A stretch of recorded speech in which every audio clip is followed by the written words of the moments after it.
YouTube চ্যানেলে কিছু তুমি জানো এটাকে বলো, তাহলে তোমাকে সব কথা বলবো তুমি যদি শুনতে চাও তো।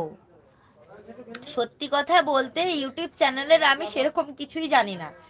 আমি জাস্ট শুধু আমি বলেছি আগের ইয়েতে, মানে লাইভে বলেছিলাম, আগের দিন যে লাইভটা করেছিলাম মানে কালকে, তো সেখানে আমি বলেছিলাম যে আমি ইউটিউব চ্যানেলটা খুলেছি ঠিকই, আমি এটা বহুত দিন আগে খুলেছি, ঠিক আছে, 2 বছর আগেকার আমার অ্যাকাউন্ট এটা।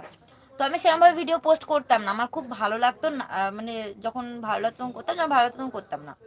আমি যেহেতু নাচতে খুব ভালোবাসি, ছোট থেকে নাচ শিখেছি, নাচটা কন্টিনিউ করতে পারিনি বলে আমি ইউটিউবের মাধ্যমে নাচটা প্রকাশ করছি, এটাই।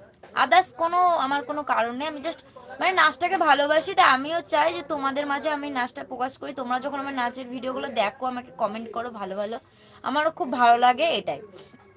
আদার্স আমি চ্যানেলের বিষয়ে সেরকম কিছু জানি না খুব একটা, ঠিক আছে। জাস্ট আমি খুলেছি আমার ভালো লাগা থেকে, কারণ আমার এখানে খুব ভালো লাগে। আমি একটা বলতে পারো যে মানুষ কিছু তো একটা নিয়ে ভালো থাকতে হবে, তা আমি এই ইউটিউব চ্যানেলটাকে নিয়ে ভালো থাকতে চাই। আর আমি চাই যে তোমরা